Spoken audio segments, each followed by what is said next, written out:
Michelle. And I'm Laura, and this is the Parentrepreneurs Club podcast, a fortnightly show to help you navigate the demands of being both a parent and a business owner. We will share lots of practical ideas, hints and tips, and our own and others' experiences with juggling work, family, health and finances. Above all, we want to help you find your purpose, define your identity, and banish any confidence gremlins that might be holding you back from the life you dream of. No matter whether you have children or not, there will be something here for you. Let's get started. Welcome to this week's episode of the Parentrepreneurs Club podcast. And today we've got a special guest who is a talented illustrator and devoted parent, Kerry Wint. So please welcome, and we're really excited to have you here, Kerry. Thank you so much for persevering. We've had a few technical glitches to say the least this evening, so I really appreciate your time and patience. That's okay. So for our listeners, if you don't mind just telling us a bit about yourself and your journey into illustration and ultimately a bit about you and your family, that'd be great. Thank you. Oh, thank you for having me. No Yes, so I am an artist and illustrator. I spent quite a lot of time drawing with biros, and that's been kind of my thing really. It's a little bit niche, but I have drawn wildlife with coloured biros. I did it when I was younger. When I was at school, I used to do it, and I grew up basically drawing. I used to love art. I love the lesson art, and it was just my thing. I just completely adored it. So I used to spend a lot of time drawing when I was at home, and then at school I did it and just loved it. And then I completely stopped. I didn't draw at all for many years until I was about 28, and started again. And I literally picked up where I left off. So when I was a teenager and I'd sort of fallen in love with a pack of biros in a shop, as you do, I started drawing wildlife again. So was drawing. It's all sort of nature stuff really. So it's all drawn with coloured biros, layers and layers of little individual pen strokes, very delicate, quite traditional as well. So I was doing that for a while, and did some craft fairs. I had an online shop and things like that, and I was just really enjoying it. And then more recently I've kind of been experimenting a little bit. So on the wall behind me I've got some very different drawings which are more modern, a bit more sort of like contemporary, bold lines, bright colours. So I'm kind of just having fun with it really, and just it's just something that I absolutely adore, and it's just something in me that I feel like I really need to do, and it's just picking up again that thing that I absolutely loved as a child. And now as an adult, I'm 42, and I'm just enjoying it, drawing and painting. Absolutely. I mean, that's what I always say as a career coach, you've got to do something you enjoy. And I know sometimes it's really difficult to make that transition because you've got a day job, so to speak, haven't you? So the illustrations on like a bit of a side hustle at the moment. Yeah, definitely. So I work in education, so I have a job that I do most days. I'm part-time and I'm term time only, so I'm quite fortunate in that respect. But it fits around childcare, which is one of the big reasons I do it. So I'm also a mum. So there's a lot going on. There is a lot going on there. And how old's your little boy, Kerry? Pardon? How old's your little boy? Sorry. He's 10. Yeah, he's 10. So it's fitting it in, and around the school runs and everything else. I'm very fortunate in that because I am part-time, I don't work on Wednesday, so that's the main day that I kind of I try to devote it to this, because there's been times before when I've like done appointments or run errands and things like that, or been sort of cleaning the house and then felt frustrated, truthfully. And then so I've really tried to be quite strict with myself and thought, no, this is something that I really want to do. It's actually something that I'd really like to do as a career full time, truthfully. So I have fun with it, but I'm also quite serious about it. So I'm trying to kind of drive it forward, building on it, just little steps at a time, and it's been quite a slow journey, quite a slow process that I've made over the years, but I've stuck with it, and I'm just taking these little baby steps and just trying to do things, build on it each time. So yeah, it's I just try and get pockets of time whenever I can and use that the best I can to sort of draw, and whatever it might be, marketing or doing things to do with my art business. So you kind of try and do the Wednesdays and then weekends, I guess, as well. I mean, have you got kind of that point where you might find that transition, or you at the moment, does it just work with the day job and education? It works okay at the minute. So I think for me now it's good because I've got a job that kind of, it all kind of fits together okay-ish. Like yeah, so for the childcare point of view, obviously my job's great, and I know I've got that regular income, so I don't feel as much of a pressure from that. Because as much as I do want to go and do this as a full-time job, there's also quite a lot of pressure when you're literally thinking, I've got to make the money, I've got to, make enough money each month and stuff like that. So it does alleviate that pressure, which is quite nice. I would like to make the transition at some point. And I think the thought would be is that maybe I might be able to kind of drop a day or something like that at work, and maybe just do it quite gradually until hopefully I can kind of build one up whilst dropping down my day job. Yeah, we hear that a lot. I think that and particularly with the current economic backdrop, unfortunately, that hinders quite a lot of people to make that leap, doesn't it? And I guess we have that fear of failure if we make it and then we're not bringing the money to the table. It's quite different, isn't it? But I think it's nice if you can get the balance and get it right, then it's perfect, because clearly your day job's not something you don't enjoy doing, because for some people that's the drive, isn't it? They really don't enjoy it.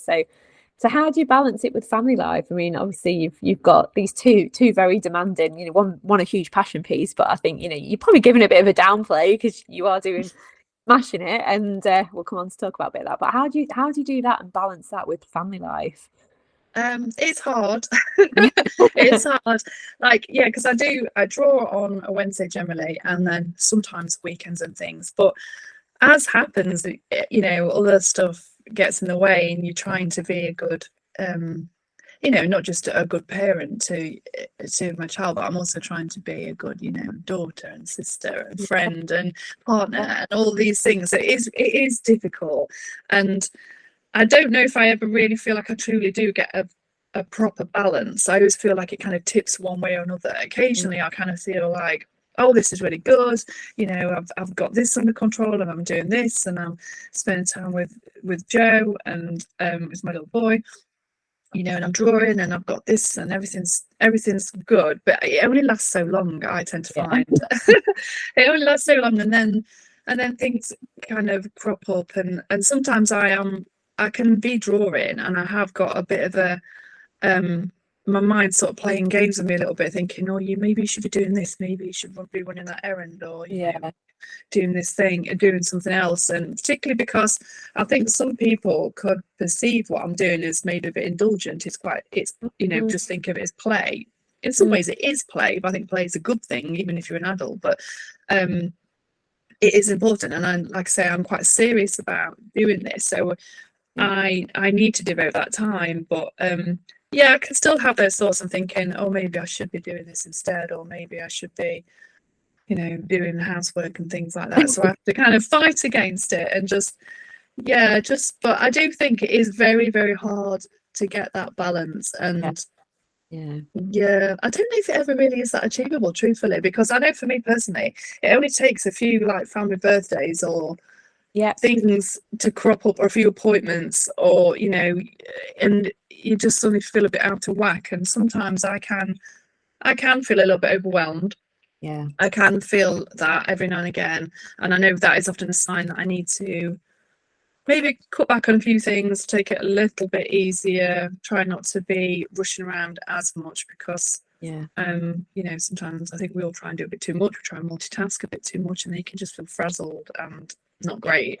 So completely resonate. You can be having a really good week, and then you feel like you're on top of your game, and you've got all the plates spinning, and then a birthday party comes along, or you're away for a week, and then you've got to catch up, or one of the children are ill, and it's just it just sets you off, doesn't it? So But I think, yeah, if you've got a passion piece as well, I guess it's incredibly hard, isn't it, to like not let that just be the thing that goes all the time, you know, I'll just sacrifice doing the drawings this week. And yeah, because I know I get frustrated. I can feel it in myself. I think it's something that I think I feel like I have to do it, even though it's not like I'm not a person that is drawing every day or anything like that, but I can tell after a while I kind of think I just need to do that.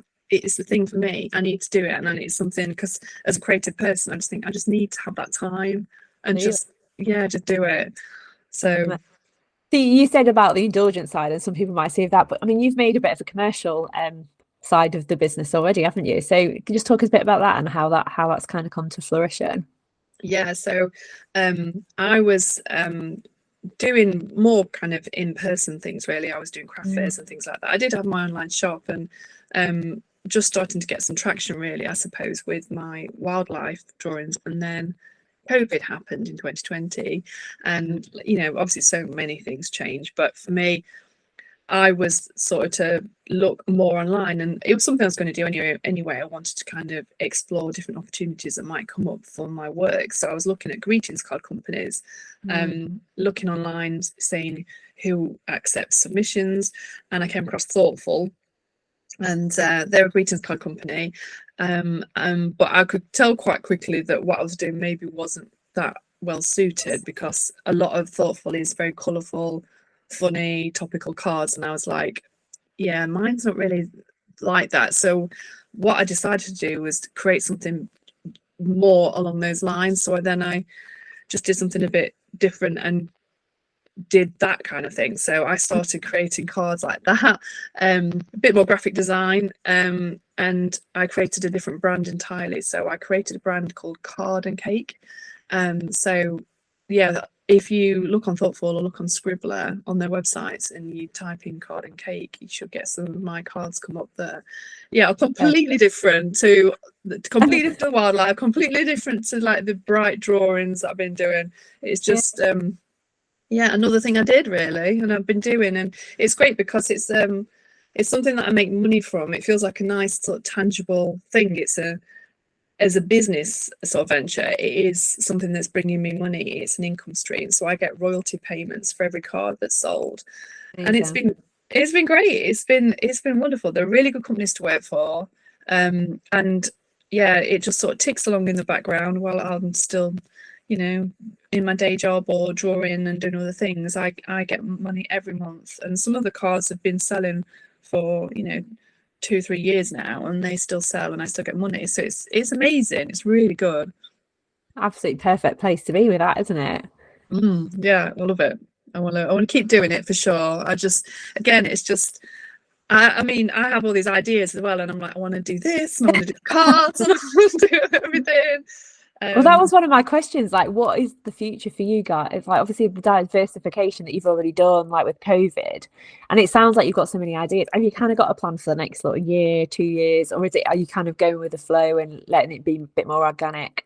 Yeah, I've not really got big sort of plans for the next few years or anything like that. I have a vague idea, ideally, for where I'd like to be, but I don't know. It's hard to say. What I am doing at the minute is another creative venture is I've started a wedding business. So I actually got married to my partner Kerry last year, and I designed our table plan and just loved it.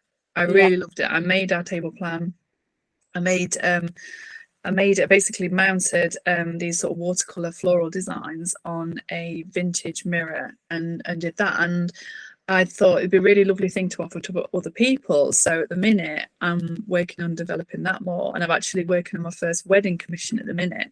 Wow.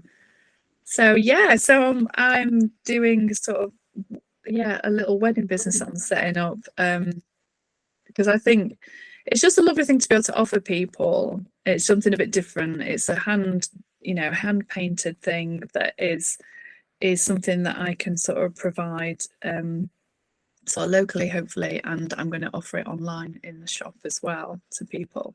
Absolutely. And that's just got, I know we talked about it, didn't we? Because we went to a bit of a collab brainstorming session, and I know you mentioned it there. And Yeah. I love that. I love that you've kind of, pinned your nail to a cloth with it and thought, I'm just going to go for it. Because there's, I mean, when you talk about like balance and then you bring weddings into the mix, but it's just that passion, something you're hugely passionate about. And yeah, it's definitely a bit of a USP in the market, isn't it? Definitely. Yeah. This is it. I remember talking about it, and I remember running it by a few of you and thinking, what do you think? And then, but to be fair, when I did actually come to sort of doing it, I was thinking, oh yeah, this is quite a big step, and I'm still working on it. I've got a lot to do in terms of thinking about all the behind the scenes stuff and how it's going to work.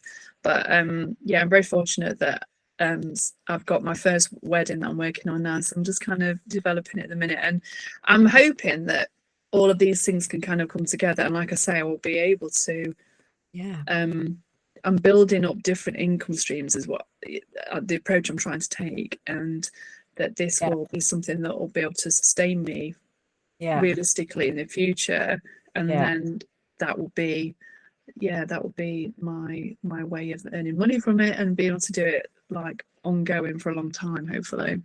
I love that, and that's something I'm massively passionate about with what I've ended up doing. I think you a few variations of what you like to do, so the same common theme and the passion piece, and then actually just mix it up a little bit, because actually, like you say, it's what will make it either work really commercially, or you're not putting your eggs into one basket, so you're protecting your risk as well, aren't you, like that? And if you're enjoying something a bit more, you can tone it up, and if you're not enjoying it, you can tone it down a little bit. If you so you're going to weddings and you're dealing with loads of bridezillas, you can tone it down, or you might absolutely love it. Do more of that and less of the online stuff. But, yeah, you never know.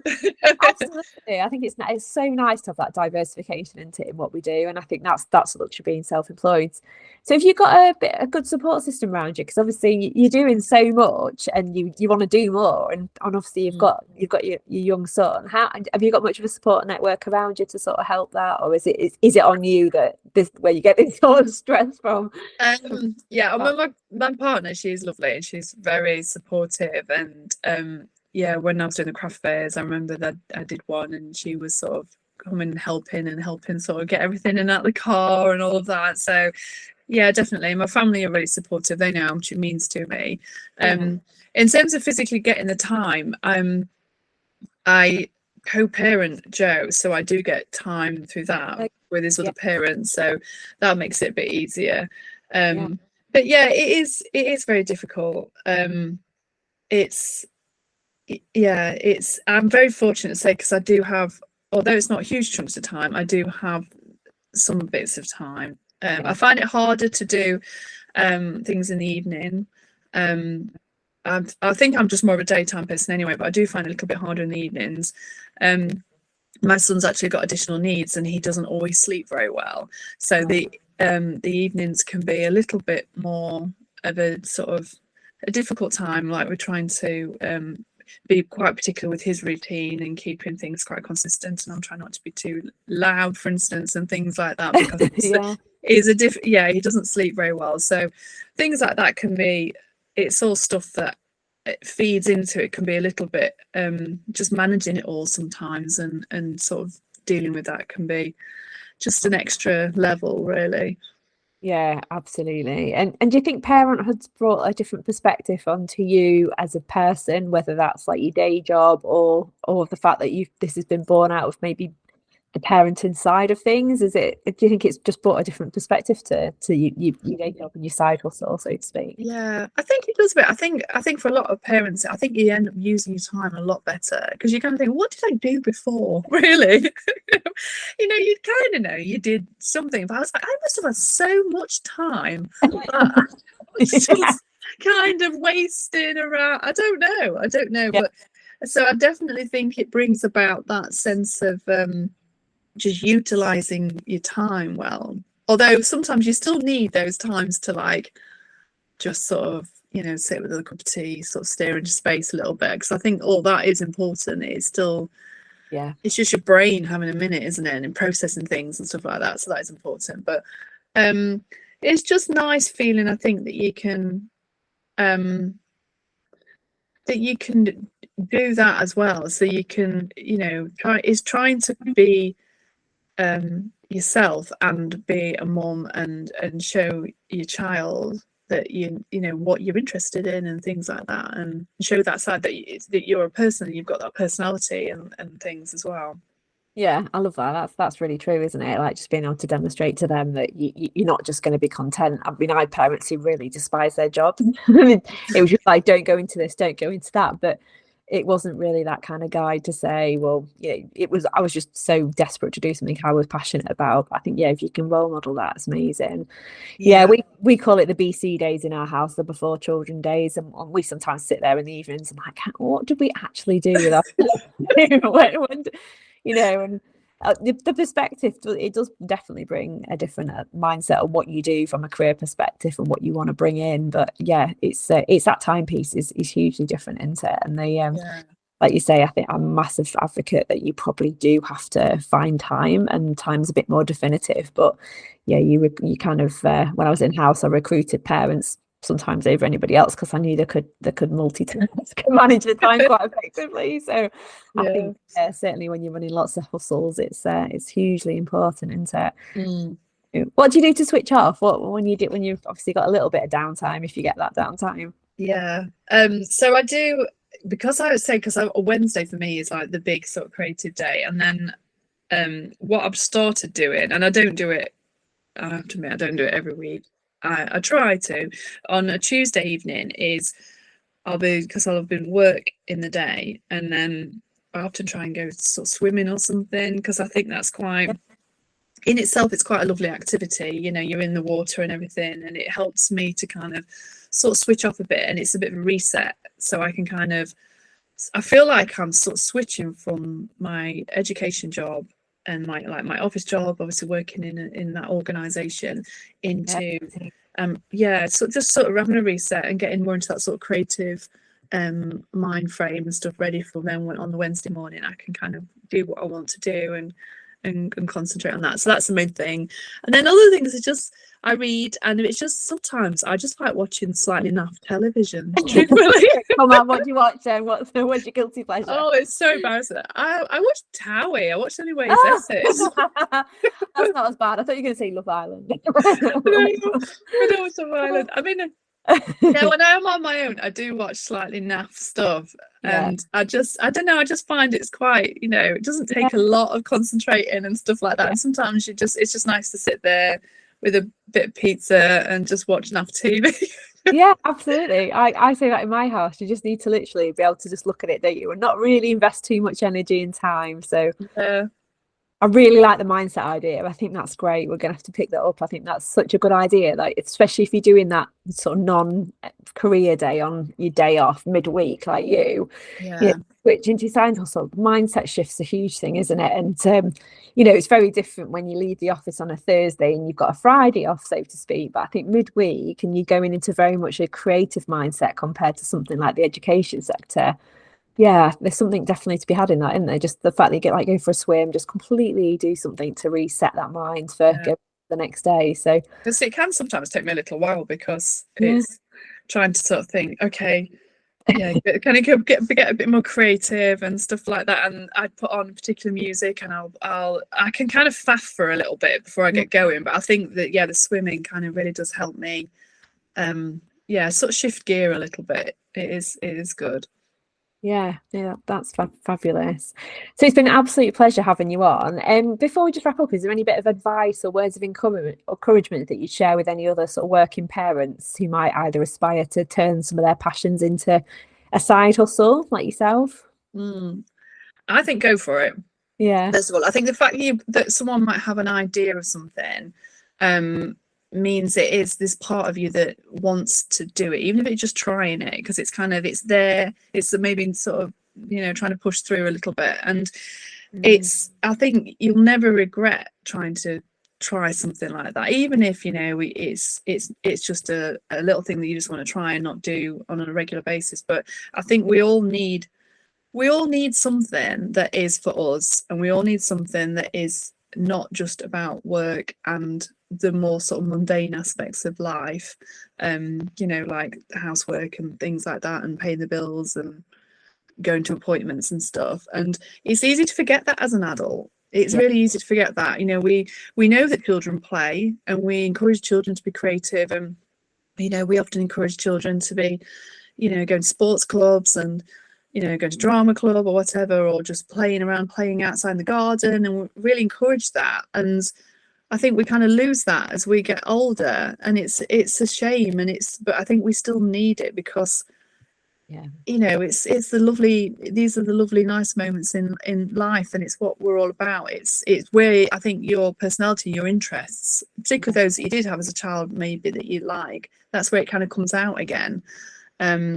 And like I said, it's lovely to see, for the kids to see that as well, because I think that when they see you happy and enjoying something, that's really lovely to see, and it's infectious. And so I think definitely do it. And even if you can only find, small windows of time, still try and go for it and just enjoy it.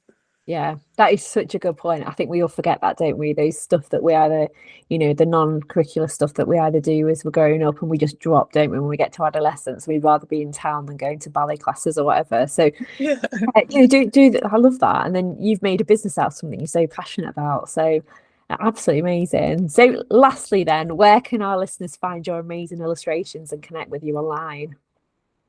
So I've got a website, so it's my name, so kerrywint.com is my website, and then my Facebook and my Instagram are both Kerry Wint Illustration. So on there really, and I've got a couple of other different Instagram profiles, because obviously I'm doing all the things, the wedding and the thoughtful cards and all that, but it all links off from there. So that's where.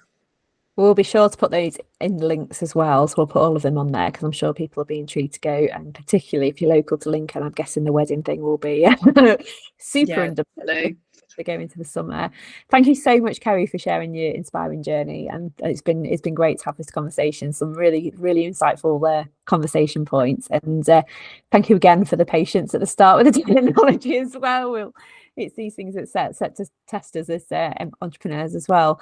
So hopefully you've all enjoyed the conversation, and so we'll put the links in the link below. Thank you again, Kerry. Really appreciate it. No problem. Thank you. Thank you for listening. We hope you enjoyed it. We rely heavily on word of mouth, so if you found value in this episode, please hit subscribe and share it with family and friends. If you'd like to find out a bit more about us, you can find us on our Facebook group, Parentrepreneurs Club, or alternatively on Instagram, Parentrepreneurs_Club. We hope you have a great week, and we look forward to talking to you next time.